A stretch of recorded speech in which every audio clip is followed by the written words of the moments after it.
in the future? Do you have stories for him in the future that you think Zack Snyder would love to direct? Hi, my name is Christopher Mills. I'm from the Hollywood Handle. It's a pleasure to speak with you again, Tim. We spoke last year for Secret Level, so I'm glad I get the opportunity to speak with you again for Love, Death, and Robots. Hey, How how are you are doing? you? I I'm love your good. wallpaper. Thank you. Thank you. So my first question is, you work on two episodes this season, one of them being Golgotha, which is the first live action episode in Love, Death, and Robots. I wanted to know how the idea came behind to create, a live action episode that infused, visual effects. But it's not the first. It was a long time ago in season one. There was a live action episode about the civilization in the ice box called Ice Oh, Age. yeah, you're right. Yes. Yeah. And both of these are really just like I just want to remind everybody that the show can be anything. So I'm kind of Yeah. just going, fuck yeah, we can do live action if we want to. But really, I feel like every story kind of speaks to you, not in a like mystical, spiritual way, but more in a like this is the best way to tell that story.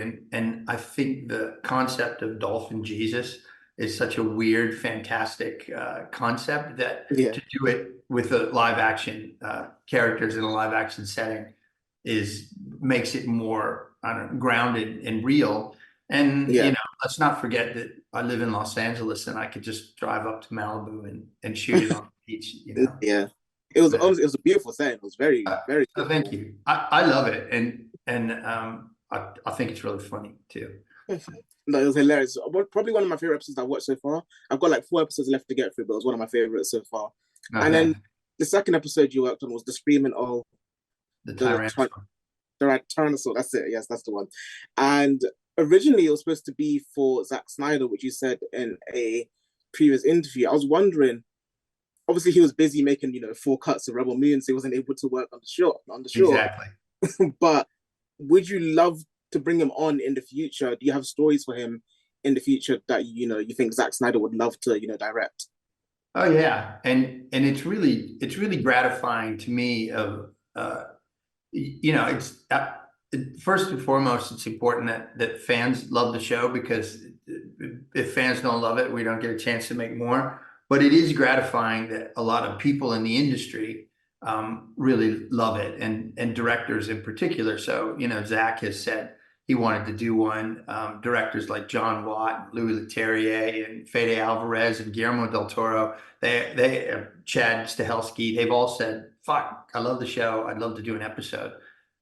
So it's really nice to have a sandbox that other people want to play in, and Yeah, have this create. Well, I didn't create the anthology format, but created the format that people would like to explore. So I feel good about that, and I really would like to um, include bigger directors that are more established directors, especially ones that haven't done animation before, because mhm.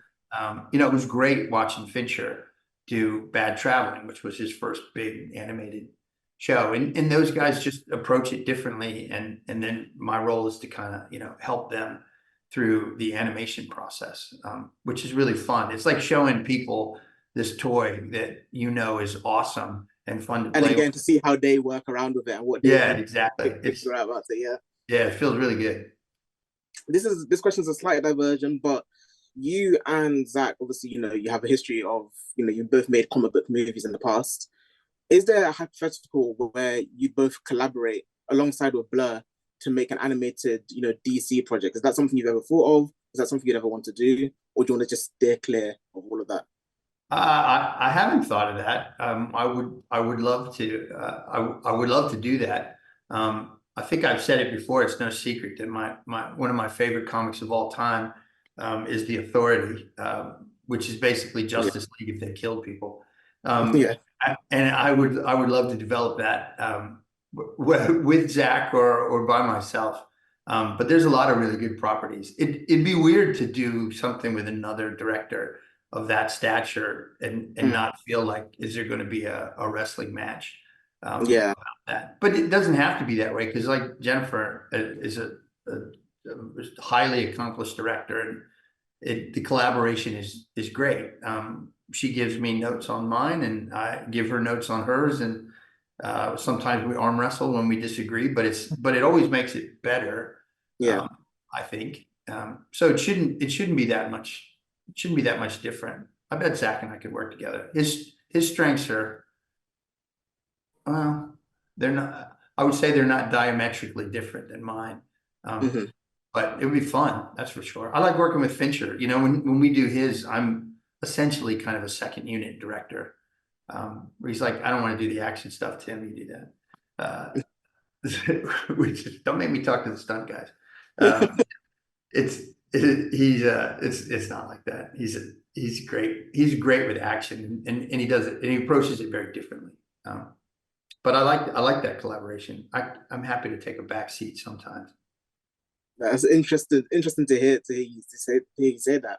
And then another question, probably my last question, is I've always wanted to see, obviously this is an anthology show, it's shorts, but I've always wanted to see, one of these episodes get transitioned into a long form. And recently with, Star Wars Visions, another anthology series, has announced that, they're taking one of their short episodes, turning it into a long form series, like maybe just one season. Is that something you've ever thought of doing with any of the stories you've told in Love, Death and Robots?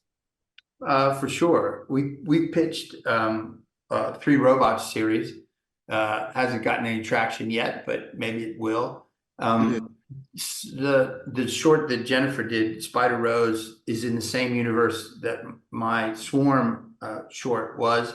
Yeah. And there's a novel called Skid's Matrix that Bruce Sterling wrote that is one of my favorite novels of all time. Could easily be a movie. Sonny's Edge, we've talked to Dave Wilson about developing a pitch with Peter Hamilton, because that comes out of a larger, really great science fiction universe. We just haven't had time to do it yet. So there's definitely some stories, and we're working on something with Robert Valley Okay. that could be longer. So I certainly hope so. I mean, I love the short form, and I don't do it because I hope it'll turn into a feature. Yeah. It's its own thing, but when it feels like it could, well, why not? Honestly, thank you so much for your time, Tim. It was a No, I pleasure getting to appreciate it. speak to you again. I love Free Robots, so I hope when people see this, they they tweet out more, speak more about, wanting to see more Free Robots. But once again, it's a pleasure speaking with you. Can't wait for everyone to, watch this once it releases, and I can't wait to finish it myself. Likewise. Thanks. I'll see Thank you you.